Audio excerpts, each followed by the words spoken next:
সকাল থেকেই পশ্চিম মেদিনীপুর জেলার বিভিন্ন প্রান্তে মানুষ মেতে উঠেছে রঙিন উৎসবে। পশ্চিম মেদিনীপুর জেলার সদর শহর মেদিনীপুরের পাশাপাশি খড়গপুর এবং ঘাটালেও চলছে রাঙিয়ে দেওয়ার উৎসব। সারা জেলার পাশাপাশি পশ্চিম মেদিনীপুর জেলাতে বিভিন্ন জায়গায় আজ মানুষ মেতে উঠেছে রঙের উৎসবে। সকাল থেকে চলছে হোলির আনন্দ, হোলি খেলা। রঙিন উৎসবে ভাগিতে হাজির জঙ্গলমহল জেলা পশ্চিম মেদিনীপুর। আমরা দেখতে পাচ্ছি, আমরা এখানে দাঁড়িয়ে রয়েছি, সেখানে একাধিক মানুষ মেতে উঠেছে আজকে হোলি আনন্দে। কথা বলবো তাদের সাথে, যে রকম কেমন কাটছে আজকের দিনটা, কেমন কাটাচ্ছেন আজকের দিনটা? খুব ভালো, প্রত্যেক বছর আসা হয়, এবছর এসেছি। আবহাওয়া তো অনেকটাই মনোরম, কেমন ভাবে কাটলো আজকে সকাল থেকে? সকাল থেকে খুব ভালোই কেটেছে। আর বাড়িতে প্রথমে রং মেখেছি, তারপরে এখানে এসে রং মাখছি, খুব আনন্দ হচ্ছে, সবার সাথে দেখা হচ্ছে, অনেক বন্ধু বান্ধবের সাথে দেখা হচ্ছে, ভালোই লাগছে। আপনার নাম? আমার নাম সুমিপা।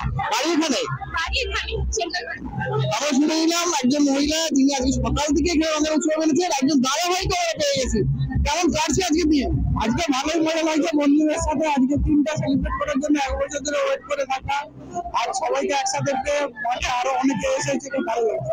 প্রথমেই জানাই বসন্ত উৎসবের অনেক অনেক শুভেচ্ছা সবাইকে এবং আমাদের তরফ থেকে ভালোবাসা। ফোকাস মোড ক্রিয়েশন নামে আমাদের একটা গ্রুপ আছে যেখানে আমরা ফটোগ্রাফি করি। সেটা হচ্ছে, আমরা ভাবলাম যে বসন্ত উৎসব, সবাই এই রঙিন মুহূর্তটাকে ফ্রেম বন্দি করে রাখতে চায় নিজেদের টাইমলাইন বা নিজেদের স্মৃতিতে, ভালো স্মৃতিতে। তো সেই জন্য আমরা ভাবলাম, দেখুন আজকাল সবাই একটু ভালো ফটো চায়, ডিএসএলআর ফটো চায়, কিন্তু সবসময় তো সম্ভব হয়ে ওঠে না সবার পক্ষে। তো যেহেতু আমাদের হাতে ড্রোন, ডিএসএলআর একাধিক আছে, তো আমরা ভাবলাম যে শুধু আমরা কেন, যাদের সবার ফটো তোলার ইচ্ছে তাদের সবাইকে একটা করে ভালো ফ্রেম উপহার যেন আমরা দিতে পারি, সেই জন্য আমাদের এই উদ্যোগ। আমরা আমাদের লাগিয়েছি, ফেস্টুন ব্যানার লাগিয়েছি এবং আমরা সবাইকে বলেছি, কিশোর বাহিনীর উদ্যোগে ওনাদেরকে আমরা রিকোয়েস্ট করেছিলাম যদি আমাদের একটা সুযোগ দেন, ওনারা দিয়েছেন এবং বলেছেন, আমরাও সেটা আমাদের নিয়মাবলীর মধ্যে রেখেছি যে আপনারা এখানে আসুন, আমরা ফ্রিতে আপনাদের ফটোগ্রাফি করে দেবো এবং আপনাদের কাছে পৌঁছে দেবো। আপনারা সেই সুন্দর মুহূর্তগুলোকে নিজেদের টাইমলাইনে এবং নিজেদের ভালো স্মৃতিতে ধরে রাখুন। মানে সকাল থেকে এরা রঙিন উৎসবে মেতে উঠেছেন এবং একইভাবে যাদের আয়োজনে আজকের দিনটা এইভাবে আমরা সেলিব্রেট করছি, পৌঁছে যাবো সেই কমিটির কাছে। কিশোর বাহিনী এরা পশ্চিম মেদিনীপুর জেলার ঘাটাল শহরে দীর্ঘদিন ধরে এই একটা উৎসব আয়োজন করেন, যে উৎসব রঙিন উৎসব, সবাইকে নিয়ে উৎসব।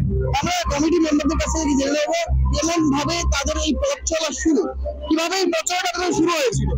আজ থেকে প্রায় 2 দশক আগে আমাদের কিছু উৎসাহী মানুষজন, তারা আজও আছেন আমাদের সাথে, ছেলেমেয়েদেরকে উৎসাহিত করার জন্য, যাতে তারা তাদের অলসতা কাটিয়ে উৎসব অঙ্গনে আসতে পারে, একটু সুস্থ সংস্কৃতি চর্চা করতে পারে, তাদের মনের ভাব প্রকাশ করতে পারে।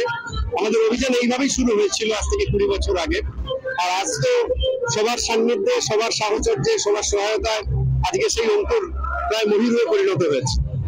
কত বছরে পা দিল আপনাদের এই উৎসব? এটা আমাদের 19তম বর্ষে পা দিল।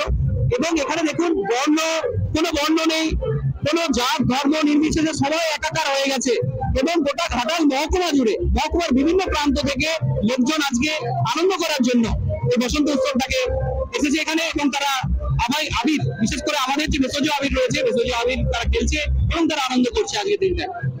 আমরা শুনে নিলাম এরা কিভাবে পড়াশোনা শুরু করেছিলেন এবং মূলত কিভাবে একটি জেলা, জঙ্গলমহলের মতো একটি জেলা থেকে একদম ভিন্ন স্বাদ। এতদিন পর্যন্ত শহর বা শহরতলি এলাকায় এই ধরনের উৎসব আমরা দেখে এসেছি, পশ্চিম মেদিনীপুর জেলায় ঘাটালে এরা দীর্ঘদিন ধরে এই উৎসব পালন করে থাকেন।